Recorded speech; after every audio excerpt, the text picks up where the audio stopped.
Good morning. Good morning. Today I'm going to talk about a little story that's centered in between the Joseph accounts in the Bible. And we're going to talk about Judah and Tamar. So just going to give you a quick replay. If you've been watching the videos up to this point, Portraits of the Past, we have been talking about Joseph, and he was sold by his brothers and taken down into Egypt.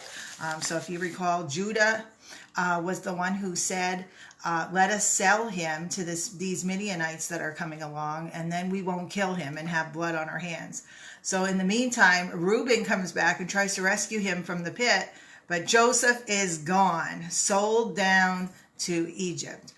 So that is the part of the story that we got to in our last video. And this story is sort of like a sidelight telling us what's happening back in Israel while Joseph is down in Egypt, sold into an important official of the Pharaoh's house. So this is where we left off.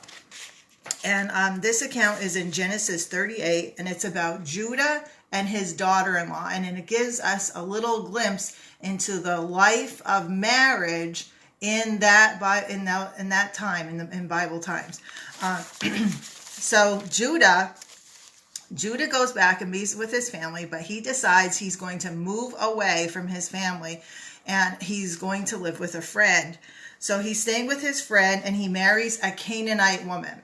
Now remember, they took great lengths, the patriarchs, to make sure that their sons married from their family, from the godly line. And here is Judah right away running off, just like Esau, marrying a Canaanite woman.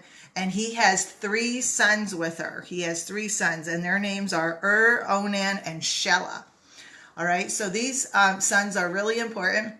This is how he is going to establish his family. So his first son marries a woman named Tamar. He gives Tamar to her, and it says in the Bible that he was wicked, and God allowed him to die. God allowed him to die because of his wickedness. So we don't know what he did or exactly how he died, but that's what happened.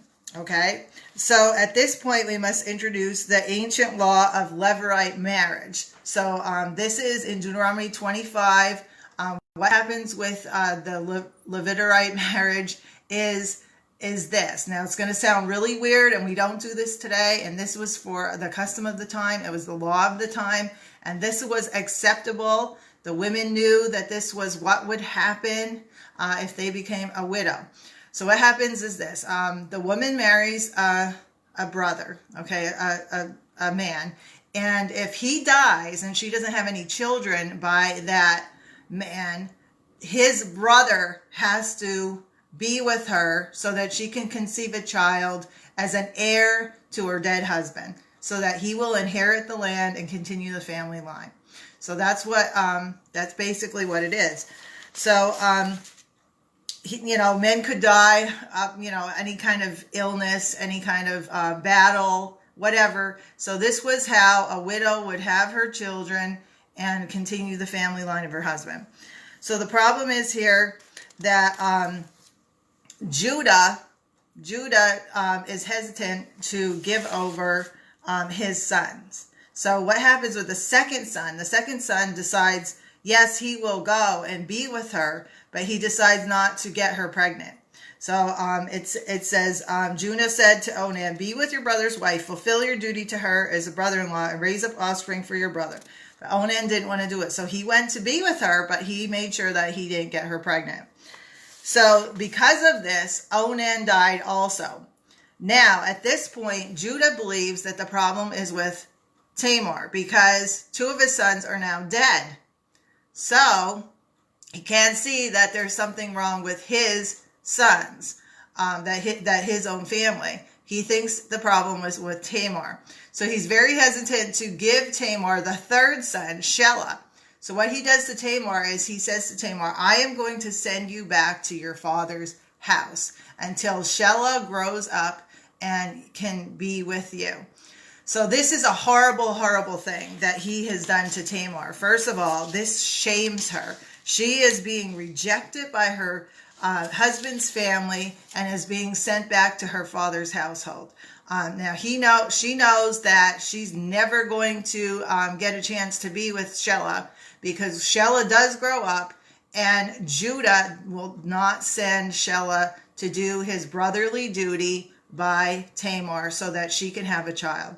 So now Tamar really wants to have a child and continue her husband's family line, plus obey the law. All right. And right now we see Judah, as the head of the family, is not obeying the law. So this is what Tamar does. What happens after is Judah's wife dies, and he decides that he is going to go up to a place called Timnah with his friend during sheep shearing time. And that is like today's Mardi Gras. There's eating and drinking and merrymaking and revelry.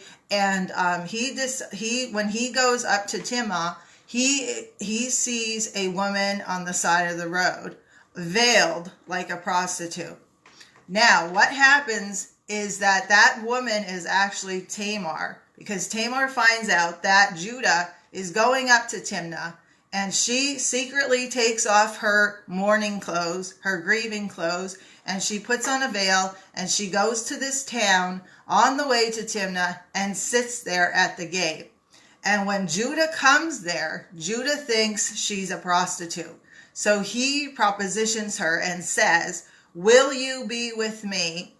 And they agree that he will give her a young goat as payment. But she says to him, "You don't have the goat right now. What will you give me as a pledge? What will you give me as collateral that you're going to give me this goat?" And so Judah says, "What do you want from me?" And Tamar says, now he doesn't know this is Tamar. Tamar says, "I would like your seal, your cord, and your staff." Now these were very personal items of a man. This would be as if he was giving her his driver's license as collateral, that if she showed it in public, everyone would know it was his.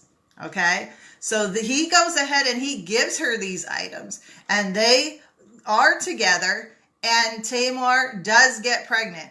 So now she goes back to her father's household, and she puts on her mourning clothes again, and Judah does his thing, and suddenly a few months later, it is found that Tamar is indeed pregnant. So someone goes to Judah and says, "Your daughter-in-law Tamar is indeed pregnant. She has been prostituting herself and has shamed your family." So Judah is just as angry as anything and says, "Bring her out here. We will burn her to death."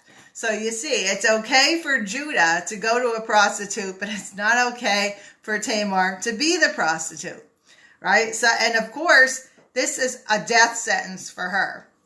So what she does is she comes out of her father's house with those things that belong to Judah.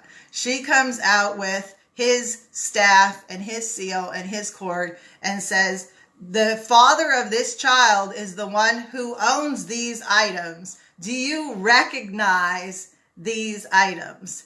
And of course, Judah can't say anything. This is as if he had his driver's license or his credit card in Tamar's hands. All right. He's found guilty. There's nothing he can say. And this is what he does say. He can't say anything against her. And this is what he does say. He says,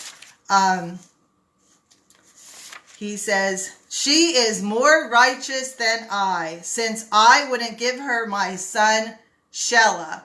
So that is Judah's child, and Judah no longer is with her, but she now has her child that she was owed under the Levirate law to carry on the line of her husband and inherit his property that he owns, and have a name in the history of Israel.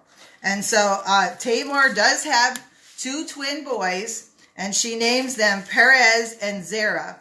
And if you look, this is so awesome. If you look in the genealogy of Jesus, the Messiah, in Matthew 1, you will see it written, Judah was the father of Perez and Zerah, whose mother was Tamar. So Tamar did exactly what she was supposed to do. Tamar ignored what the men in her life were doing and went ahead at much risk to herself, at much personal risk, went and did the right thing when these women were, or when these men were not doing right by her. And there's other women in the Bible that we see this story over and over and over again. And this is why patriarchy doesn't work, because men are not always going to make the right decision. And sometimes women are going to have to step up and decide for them in order to fulfill what God wants done. In order to fulfill this genealogy, Tamar had to take things into her own hands and do the right thing and go above Judah so that things worked out the way God wanted them to work out. So she did the right thing. She was righteous. And there are 3 things that we can learn from this. That life is messy and it rarely turns out the way we imagined it. And life is full of heartache. Tamar's husband died, and then her second husband died. And she had no other course of action but to go to Judah and do the right thing.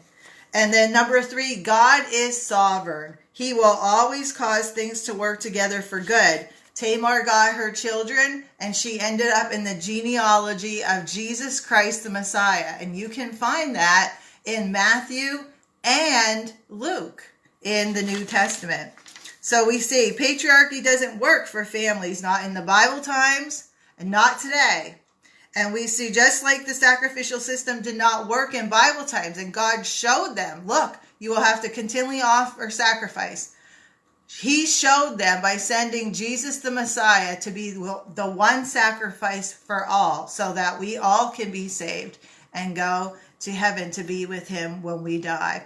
I want you to have a wonderful, wonderful day and a wonderful weekend.